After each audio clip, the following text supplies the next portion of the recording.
Sloane was standing on a couch in the VIP lounge, waving her supposedly limitless black card and shouting that every drink in the club was on her, when a court-authorized recovery agent served her with a liquidation order, showing she owed nearly $200,000. Right in front of the city's elite, the limited edition Hermes bag she had just bought was tagged as collateral on the spot. She stumbled backward in panic and collapsed at the feet of the woman who had just entered. I was wearing a custom crimson gown she could never have borrowed, much less owned, with one arm linked through that of one of Wall Street's most powerful venture capitalists. Looking down at her, I pinned the soaked hem of her dress beneath my heel. You maxed out the card, former roommate, ready to spend the rest of your life paying it back. Welcome to Revenge Cookies.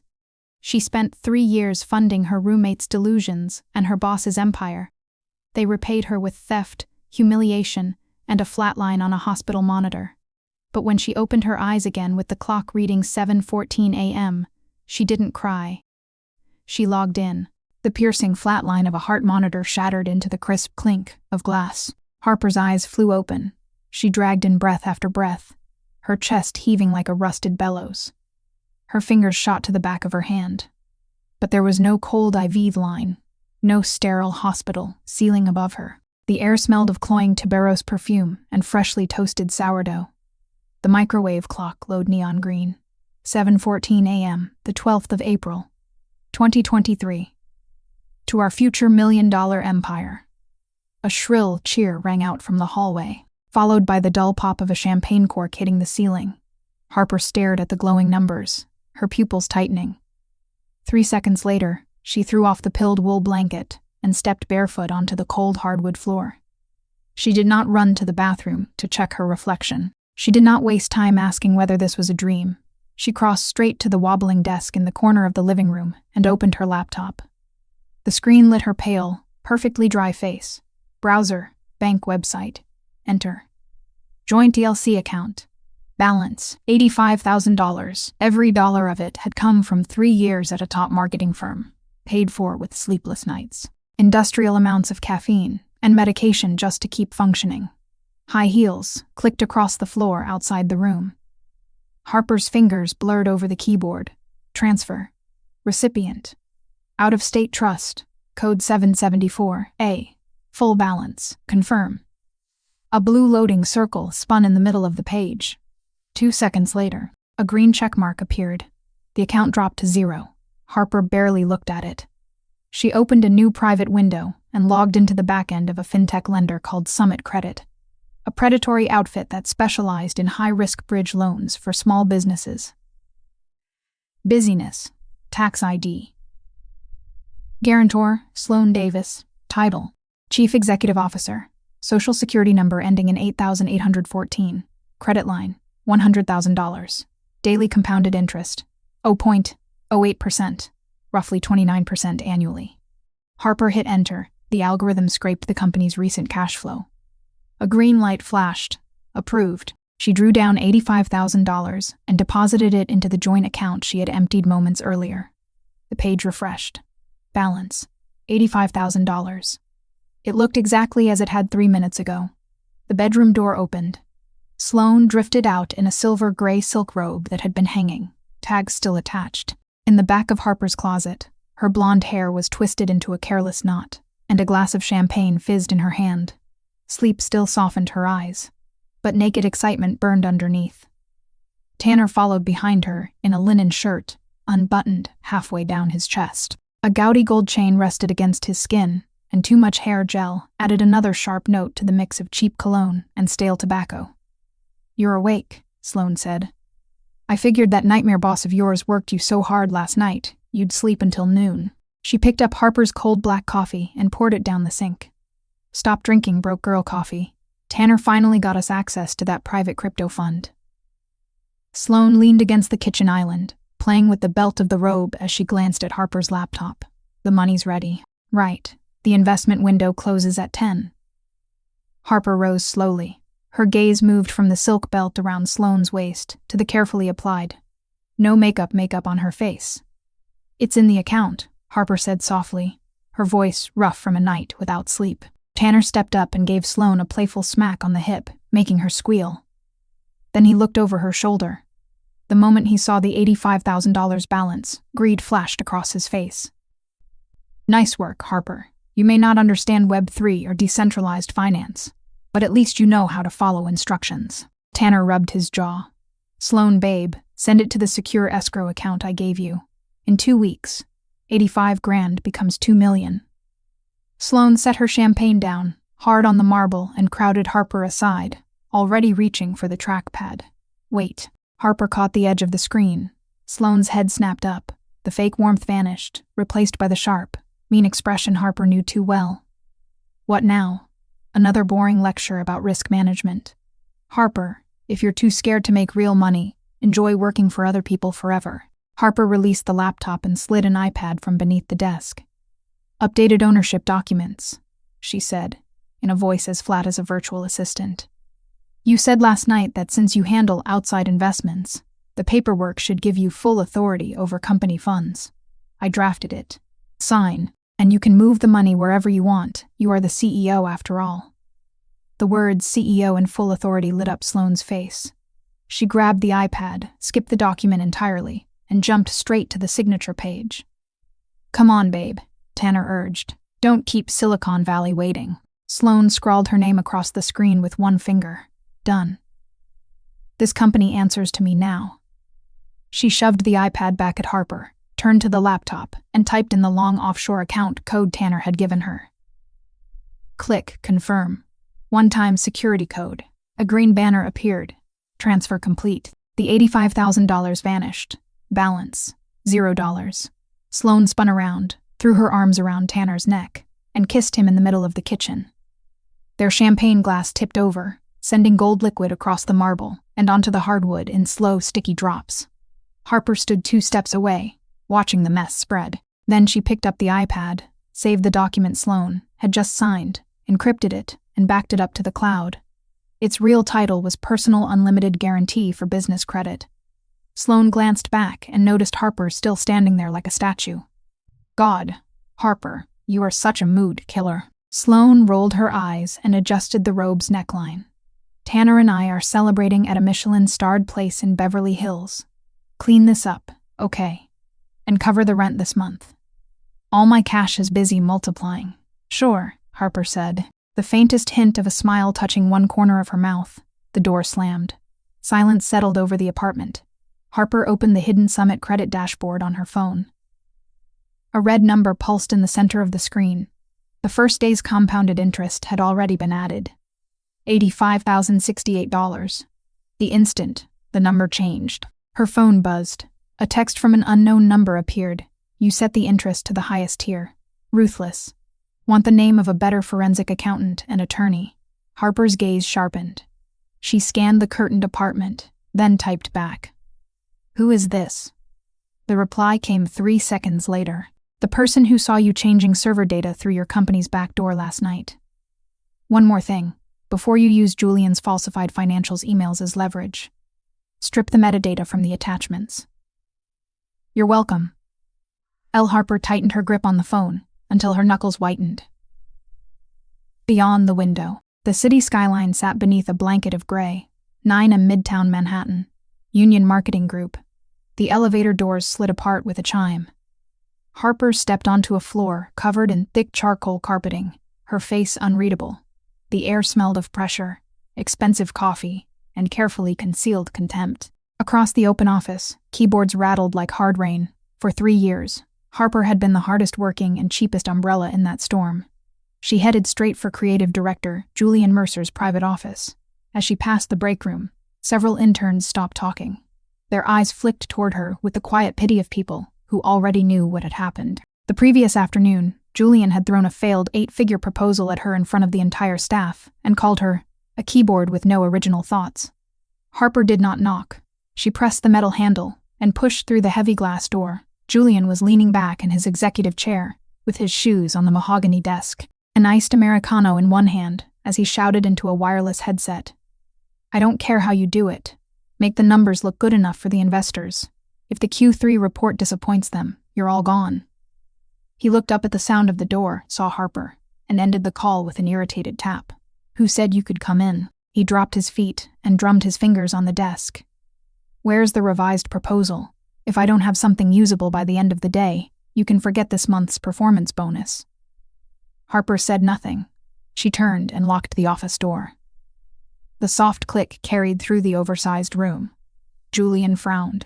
Something was wrong. The Harper he knew apologized when he insulted her. Today, she stood straight, with ice in her eyes. She crossed to the desk, pulled a stack of printed pages from a black leather folder, and placed them in front of him.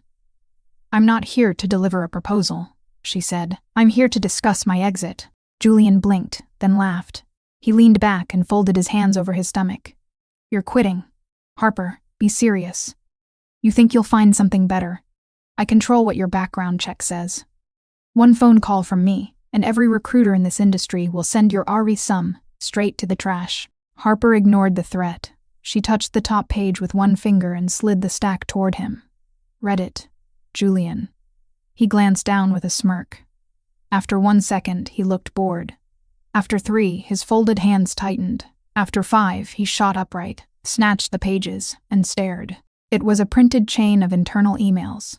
The messages came from Julian's private account and were addressed to the head of data analytics.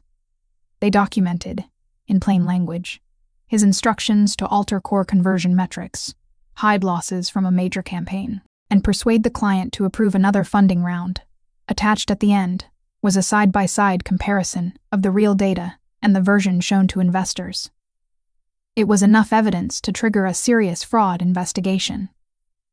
How did you get this? Julian went pale. Anger and fear made his voice shake as he surged to his feet and pointed at her.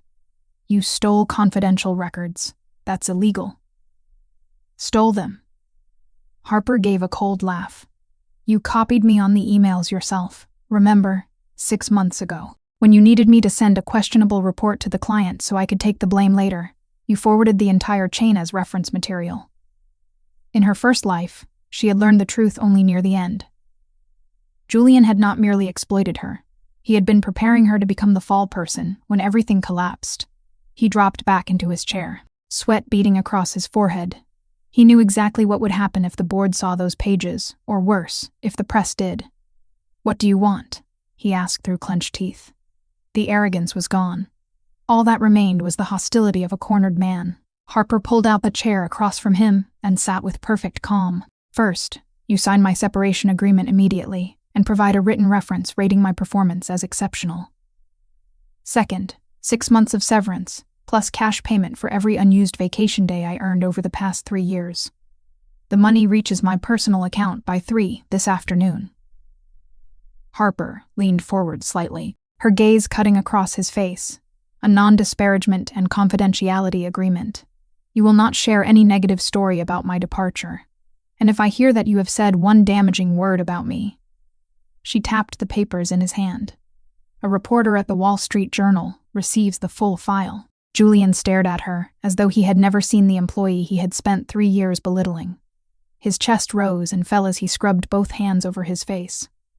5 minutes later, with an unsteady hand, he signed the separation agreement and the NDA.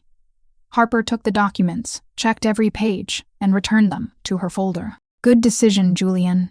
She stood. I hope you're equally sensible when the auditors arrive. She turned toward the door. Wait. His voice had gone hoarse. Did you scrub the metadata from those attachments? If it traces a leak back to you, you won't walk away clean. Her hand paused on the doorknob. Before you use Julian's falsified financials emails as leverage, strip the metadata from the attachments. You're welcome. The morning's text flashed through her mind. The stranger might have been telling her he had already erased the trail, or warning her that he could see every move she made. Harper did not turn around. That is no longer your problem. She opened the door and walked out of the office that had suffocated her for 3 years. 2 p.m., a boutique coffee shop in Lower Manhattan. Harper watched a deposit alert appear in her banking app. Severance and unused vacation payout, $125,000. It was the first stone in the empire she intended to rebuild. As she lowered her phone, a notification from the Summit Credit dashboard appeared. Warning, borrower Sloan Davis has initiated her first purchase.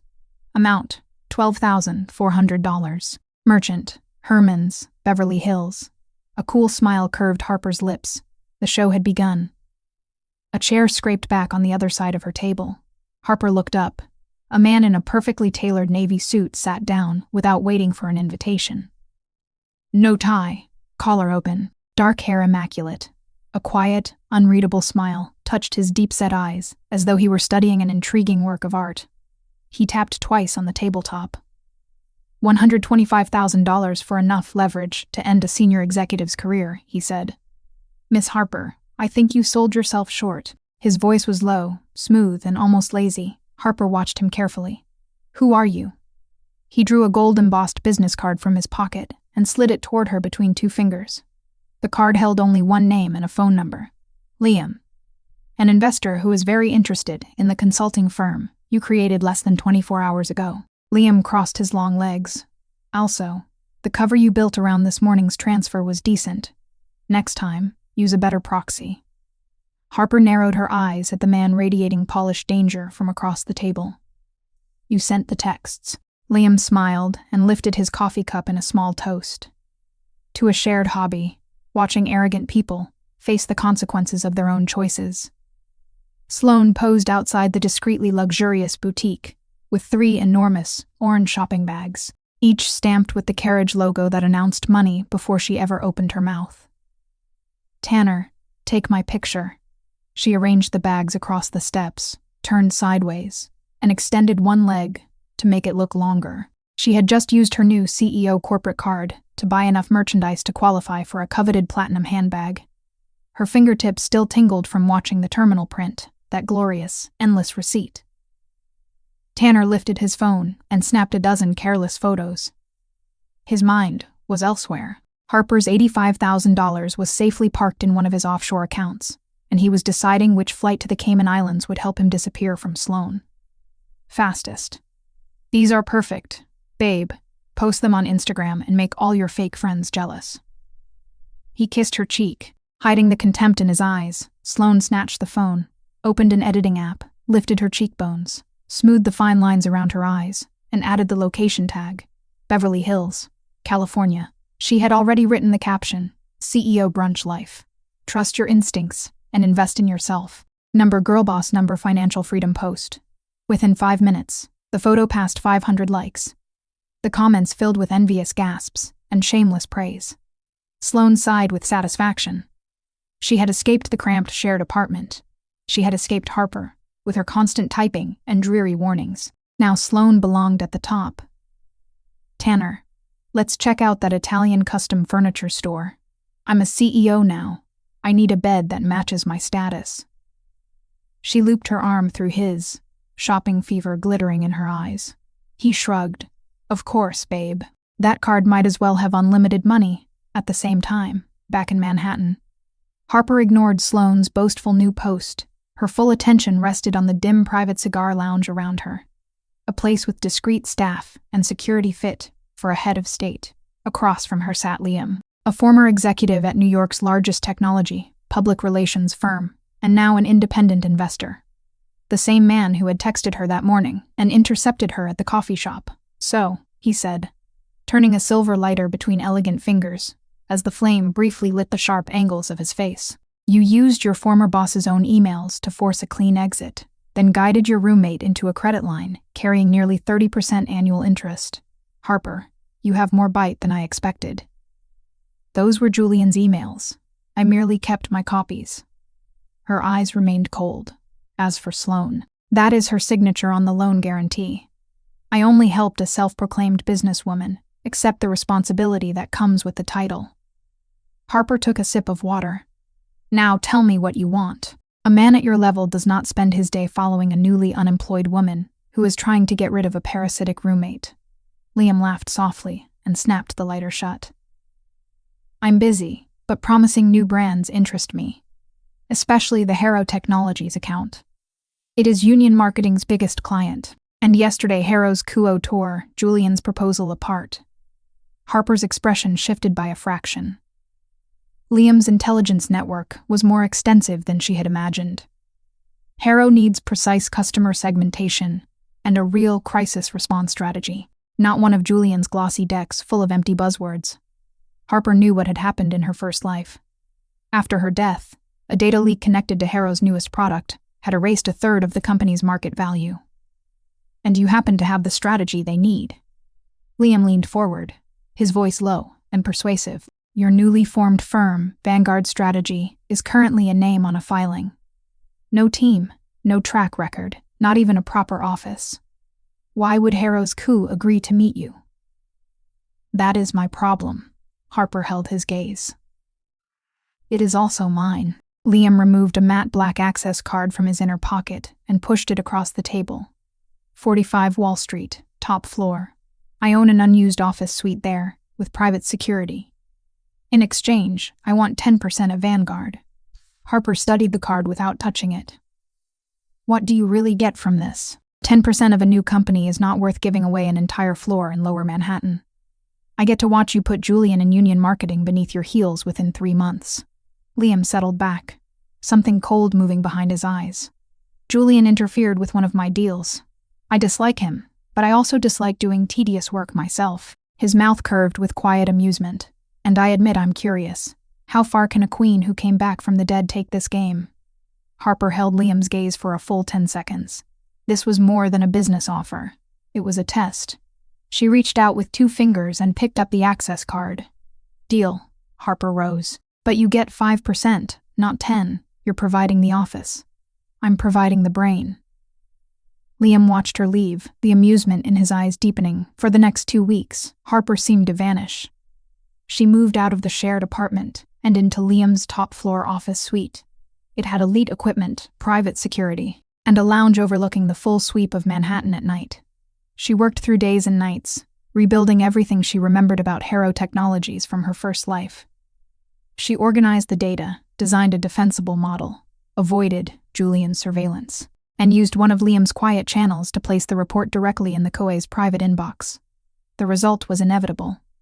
3 days later, Harrow Technologies terminated its contract with Union Marketing and signed a $300,000 quarterly consulting agreement with an unknown new firm called Vanguard Strategy. It was only the first domino.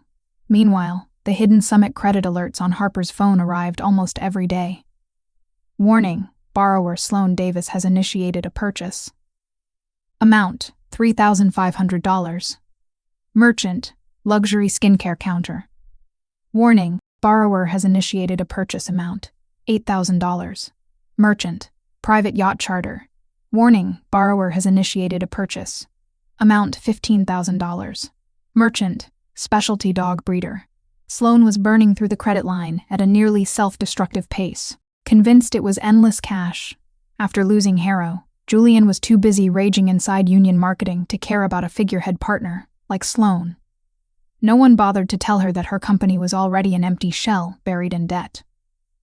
Worse, the daily compounding interest kept feeding on the balance. Within 2 weeks, she had exhausted the original $100,000 credit line. With interest and penalties, the total debt had climbed to $154,200. 48 hours remained before Summit Credit's first payment deadline. Harper stood before the floor-to-ceiling windows, watching streams of headlights below. In her hand, a vintage red from Liam's cellar clung to the glass in dark, slow tears. Her phone lit up. Liam, Harrow's first payment just reached your account. Also, your former roommate rented out one of downtown's most exclusive clubs tonight for her CEO 100-day celebration. The curtain is about to rise. Should I send a car? Harper finished the wine in one swallow. Number I'll drive. I want to be there when the bell tolls on this little fantasy. Midnight, Nexus, an exclusive private club in downtown Manhattan. Bass hammered through the room, shaking the crowd from the inside out. The air was thick with expensive cigars, perfume, and restless energy. Beautiful people moved beneath strobing lasers, but every glance eventually drifted toward the semi-open VIP lounge on the second floor. It was the club's most expensive section, with a minimum spend of $50,000. Sloan stood on the leather sofa at its center, squeezed into a Balmain sequin dress, so tight it barely allowed her to breathe. She held a newly opened bottle of prestige champagne and sprayed gold foam over the crowd below. "Drink up. Your CEO is paying for everything tonight," she screamed, her voice slicing through the music. The crowd roared. Hands reached upward to catch the falling champagne. Sloane drank in the attention. This was the life she wanted: power, money, and the pleasure of being watched from below. She jumped from the sofa and stumbled deeper into the lounge, searching for Tanner. He was the man who had promised to make her a multimillionaire. She planned to kiss him for the cameras, take a picture, and send it straight to poor, pathetic Harper. "Tanner, babe, where are you?" She pushed past several flirting influencers, but after circling the dim lounge, she could not find him. "Looking for Tanner?" A woman in a revealing dress approached with a martini, faint mockery in her eyes. "I saw him leave with a bag. He said something about an urgent call from Silicon Valley." Sloane frowned, irritation flickering through her. Alcohol and vanity smothered it almost immediately. "He's an investor. Millions move every minute. Of course he's busy." She lifted her chin and turned toward the bar. "2 more bottles of the good champagne. Send them to my girls." The young bartender had a cool, professional expression.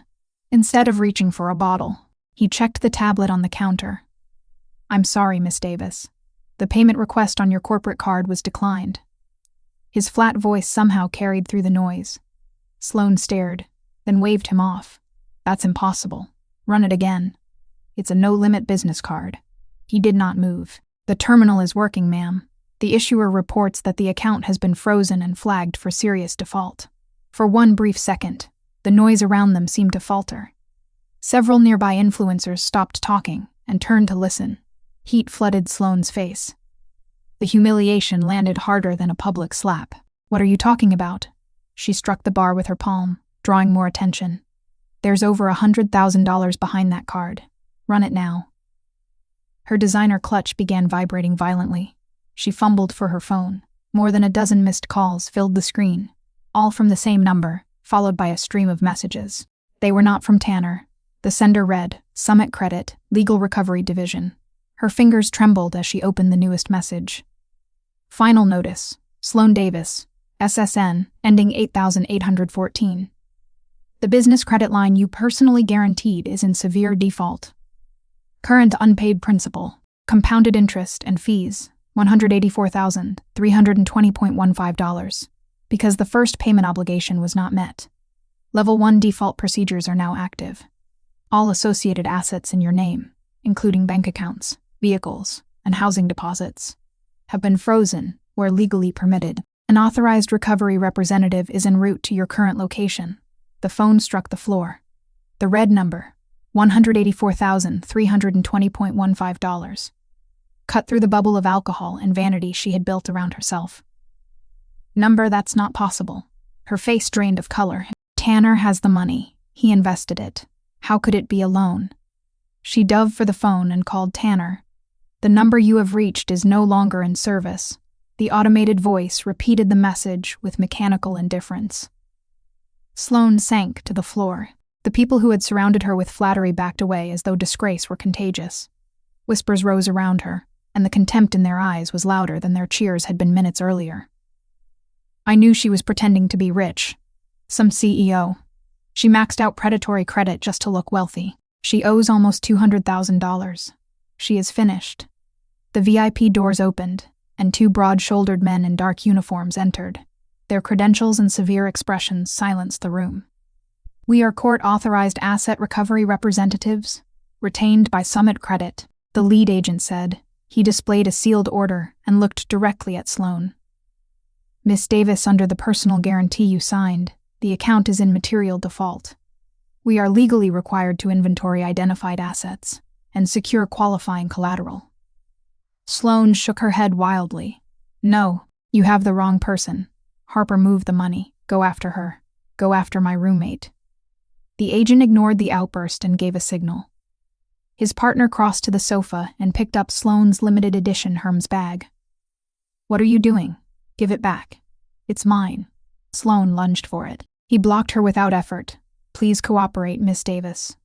The purchase record shows this item was paid for using the credit line. It is eligible, collateral." He opened the bag, emptied her lipstick, keys, and cracked phone onto the table, then attached a bright yellow inventory seal in full view of the crowd. Sloane cried and pleaded, but not one of her so-called friends stepped forward. Several moved farther away. One lifted a phone and began recording. Then, from beyond the lounge doors, came the slow, precise sound of high heels.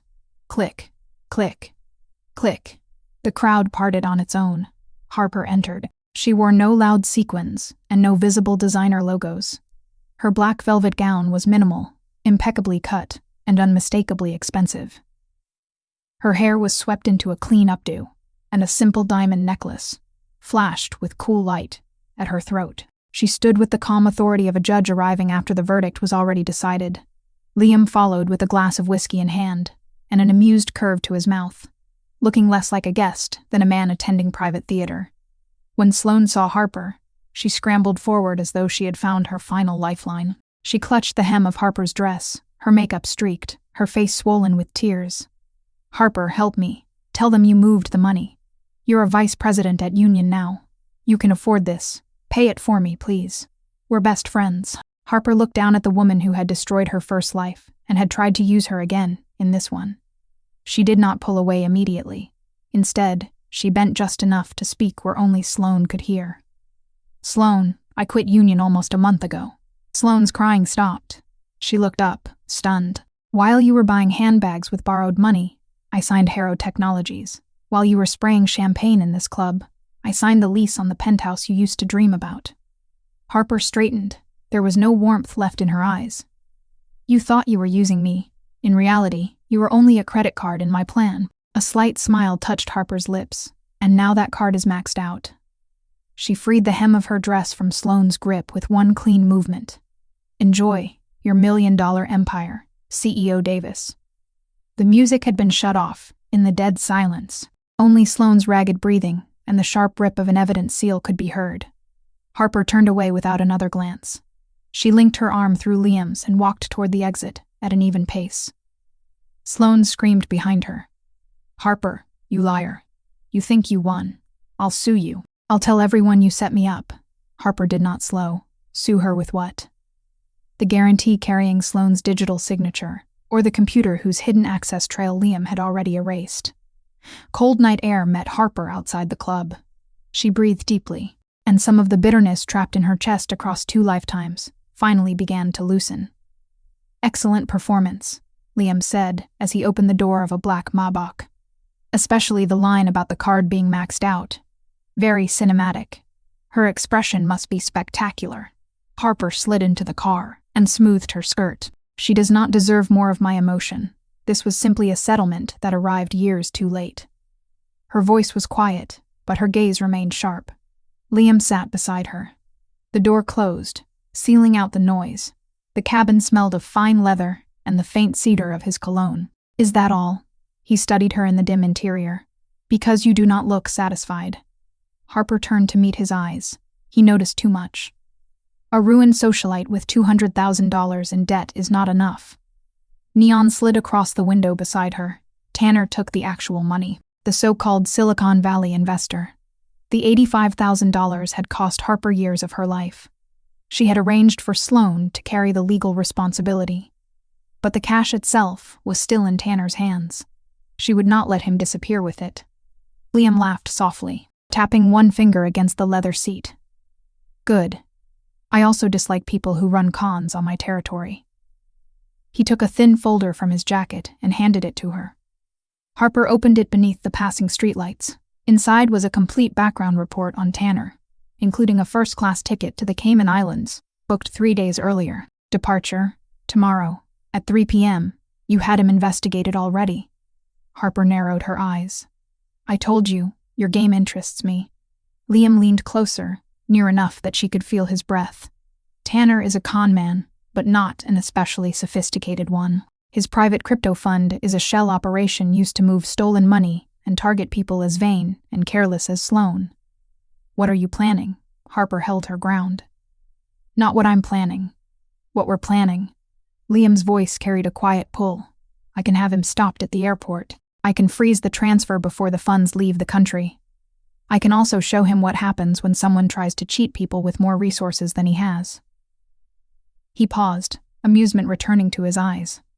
"But I need a business reason to spend that kind of influence. What are you offering in return?" 5% of Vanguard does not include personal recovery work. The air in the car seemed to thin, Something dangerous and intimate stretched between them. Harper studied him. He was not rescuing her. He was testing her limits and enjoying the negotiation. "What do you want?" she asked. Liam smiled. He reached out and moved a loose strand of hair from her cheek. The gesture was gentle, his gaze was not. "Tomorrow night, there is a private technology investment dinner.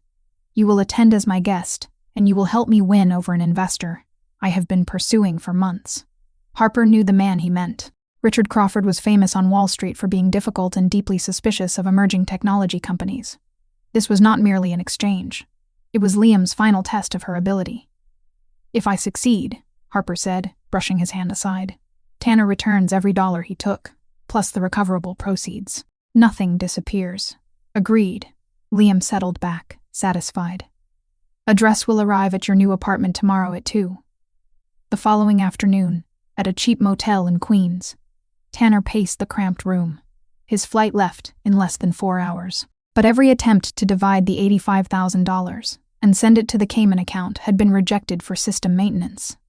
He sensed the trap closing. He needed to leave immediately, even if he had to carry whatever cash he could get. As he packed and prepared to gamble on reaching the airport, someone knocked on the door. "Housekeeping." A rough voice called. Tanner froze. A place this run-down did not offer housekeeping in the middle of the afternoon. He moved silently to the door and looked through the peephole. 2 expressionless men in dark suits stood outside. They looked like the licensed recovery agents who had appeared at Sloane's party the night before. His stomach dropped. Unlike Sloane, he did not panic loudly. He grabbed his car keys and rushed toward the rear window. The room was on the 2nd floor. The jump was dangerous, but he saw no other exit. He pushed open the window and swung one leg over the frame. "Mr. Tanner, you can jump if you like, but a broken ankle would make it difficult to catch your 3 o'clock flight to the Caymans." The low voice came from the alley below. Tanner looked down. A black SUV waited beside the building. Liam leaned against the door, a cigar between his fingers, watching with faint amusement. 4 more members of a licensed security team stood behind him, covering every route out of the alley. Tanner knew the escape was over. Half an hour later, he was seated in a secured private interview room in Manhattan. There was no violence and no threat of it. Liam did not allow anyone to lay a hand on him. Instead, a laptop connected to a projector displayed Tanner's hidden offshore accounts, the transfer trail from his shell companies, and evidence showing that several of his identities were fraudulent. Sweat ran down Tanner's face as he tried to sound calm. "Who are you? What do you want? If it's money, you can have the 85,000. Harper, seated beside Liam, gave a short, cold laugh. "That money was mine before you touched it." She stood and walked toward Tanner. He stared at her, finally recognizing the woman he had dismissed as Sloane's clueless roommate.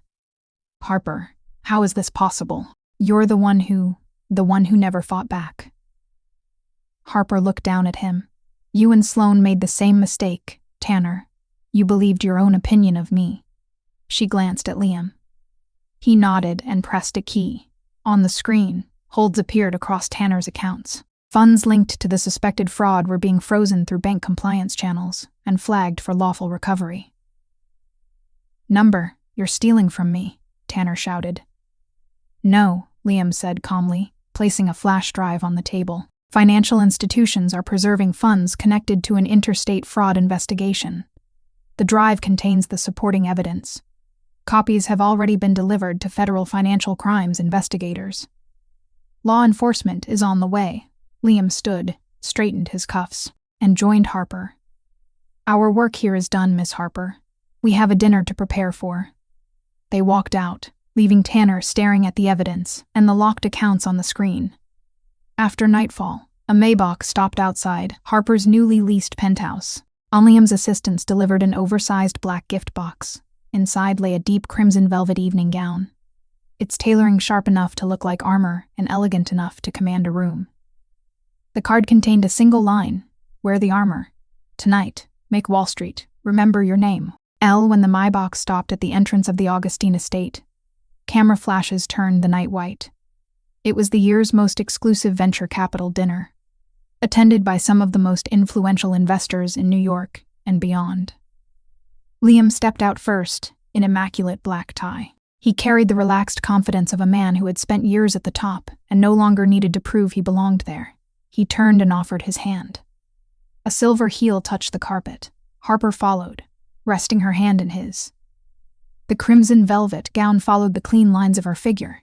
Its open back was dramatic without being excessive, and a ruby necklace fell in a slender line along her spine, catching the light with every step.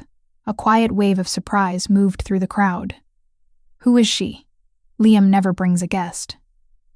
"Is that the Medusa's Eye ruby from last month's auction?" She walked in like she owns the building. Harper ignored the whispers, chin lifted, arm linked through Liam's. She moved with the calm certainty of someone who had finally arrived where she belonged.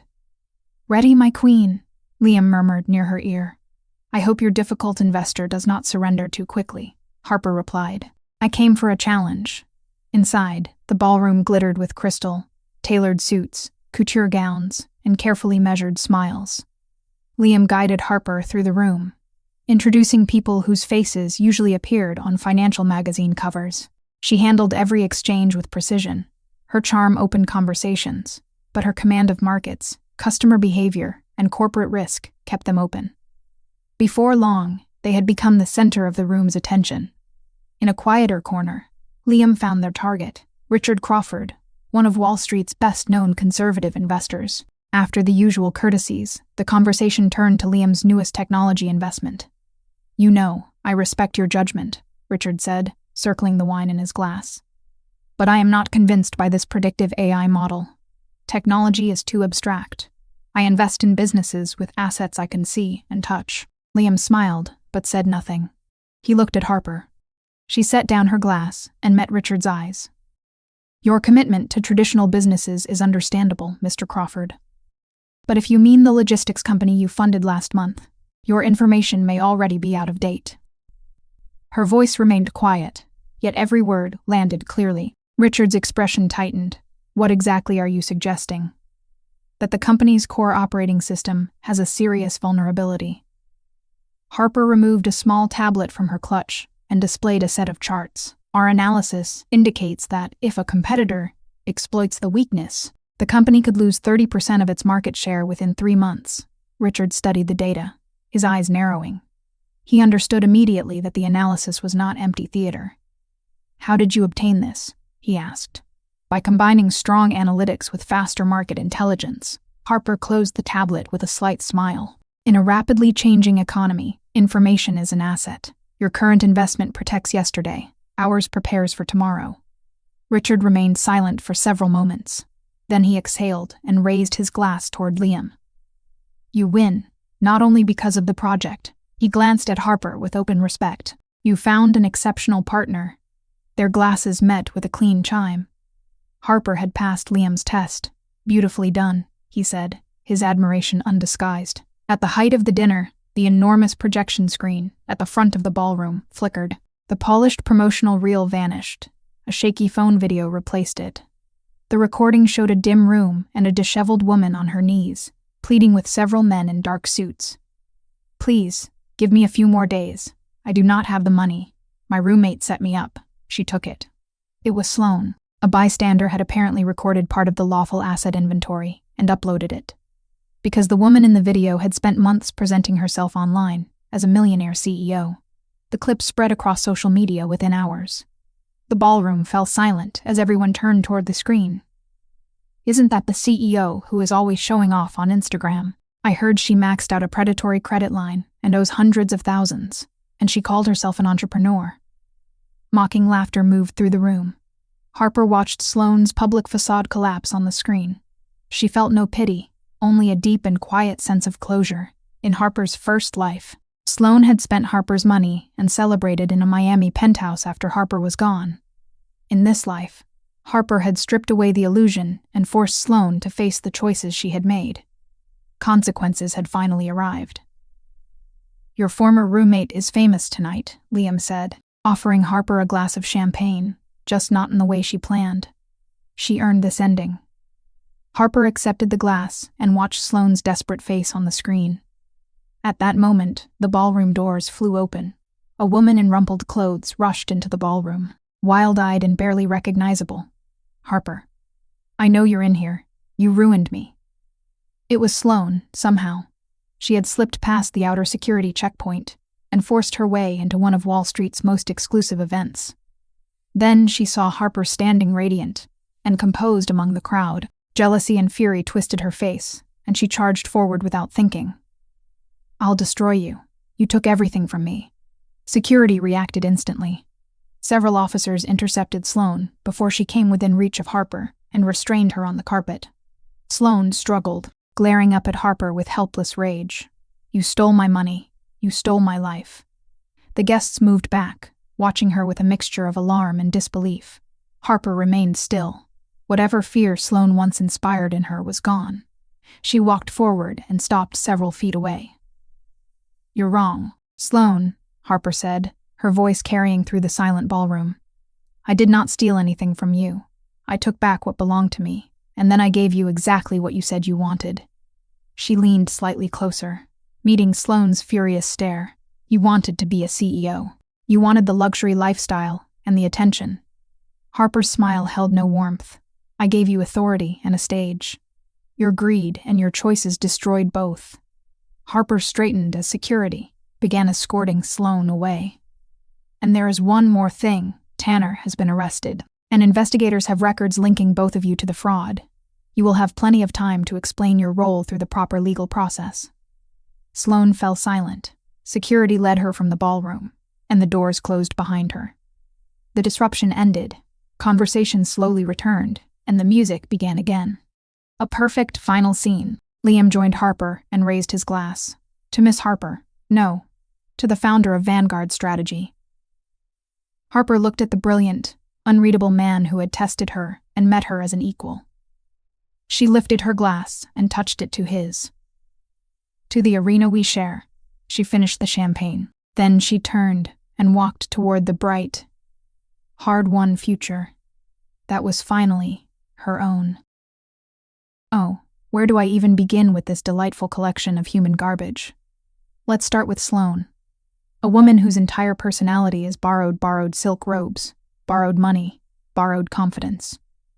She stood on a leather sofa spraying champagne she couldn't afford, screaming, "Your CEO is paying," to a room full of strangers who wouldn't remember her name by morning. And the truly poetic part, she signed her own death warrant without reading it. Skipped the entire document and jumped straight to the signature line. That is not confidence, darling. That is the intellectual equivalent of running full speed into a glass door and blaming the architect. And Tanner. Sweet, greasy, hair gel-soaked Tanner. A con man, so mediocre he couldn't even flee the country without getting caught at a motel in Queens. He looked at Harper, a woman who could dismantle corporations before breakfast, and saw a keyboard with no original thoughts. He mistook her patience for weakness, her silence for submission. Men like him always do. They strut around with their offshore accounts and their cheap cologne, convinced they're the smartest person in every room, right up until the moment someone locks the door behind them. Together, Sloane and Tanner were a masterclass in arrogance without substance. A con man and a shopaholic who thought they could outplay a woman who literally came back from the dead with receipts. Now, for you the ones still listening at this hour, remember this: the people who exploit you will always tell themselves a story about why you deserved it. They'll call you boring, scared, too careful, too quiet. Let them. Because while they're performing wealth for Instagram, likes, and spraying stolen champagne at strangers, you can be in a dark room, rebuilding your empire one keystroke at a time. Silence is not surrender. Sometimes silence is the sound of someone loading the weapon. Never announce your comeback. Just arrive. In a gown they can't afford, at a party they weren't invited to, with the evidence already encrypted and backed up to the cloud. The story's heroine didn't scream. She didn't beg. She didn't post a single thing on social media. She simply became the most dangerous woman in every room she entered. And she did it with a spreadsheet, a signature page, and ice-cold patience. So here it is. She took back every dollar. She took back her name. She took back her future, and she did it all before the first payment was even due. Are you ready? Are you ready to stop being the umbrella and start being the storm? I am Nova. Sweet dreams tonight and tomorrow. Rise from the ashes. Reborn.